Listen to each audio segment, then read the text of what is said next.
To-Do List est un jeu de société inventé par Damien Siegenthaler de Nido. Le jeu sortira en février, mais il est déjà testé dans différents lieux de la région et entre autres à la ludothèque de Tavannes. Karim Patois et Linus Ei se sont littéralement pris au jeu. To-Do List, c'est un jeu d'ambiance et de culture générale, donc c'est un peu un mix des deux. Avec To-Do List, Damien Siegenthaler a développé un jeu de société qui est bien plus qu'un simple jeu d'énigmes. Il s'agit de fun et de culture générale, mais également d'inclusion. J'ai essayé de rendre le jeu To-Do List le plus inclusif possible pour qu'il puisse tout questionner sur nos repères culturels. Par exemple, on a des catégories comme les femmes réalisatrices. On connaît beaucoup de réalisateurs masculins, mais les femmes, on les connaît moins. On connaît beaucoup de sportifs de haut niveau, mais peu de sportifs LGBTQIA+. On connaît beaucoup d'acteurs blancs, mais très peu d'acteurs noirs ou racisés. Donc j'ai voulu intégrer quelques cartes catégories sur ce sujet-là. Il faut faire très attention aux doublons. Si quelqu'un a déjà dit la réponse, si vous la dites, vous perdez. À la ludothèque de Tavannes, Damien Siegenthaler explique les règles du jeu. Les joueurs et joueuses doivent donner des réponses pour différentes catégories en un temps limité. Il y a 7 catégories possibles.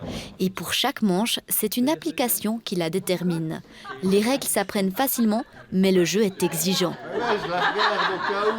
C'est assez amusant et puis assez convivial. Et puis même si on se trompe dans les questions, l'ambiance est là. L'ambiance se met vite au milieu de la table, donc c'est assez sympathique. On peut étaler notre science, mais on peut aussi étaler notre absence de connaissances en rigolant et puis en dédramatisant comme ça avec du second degré, ça passe très bien aussi. Pour moi, c'est sport et jeu et puis science, nature. Je pense que tout ce qui est littérature, là, je suis un peu dépassée. C'est bien pour la culture générale de la différente connaissances de las personnes. Assez difficile quand même comme jeu. Ça reste un jeu réservé, je pense, aux, comment on appelle, les jeux supérieurs, aux experts, voilà. La création du jeu a duré une année. Plus de 700 catégories, plusieurs phases de tests et de nombreux retours et commentaires ont permis de façonner To-Do List étape par étape. La dernière phase est maintenant de faire connaître le jeu au public. Je trouve que ça se passe très bien, les gens réagissent bien, on a des rires, c'est super, on voit que les gens s'amusent. Et comme ça a été dit, oui, c'est un jeu de culture générale, mais c'est pas grave si on se trompe. Le jeu a été financé grâce à une campagne de crowdfunding réussie qui a permis de récolter les 6 600 francs nécessaires.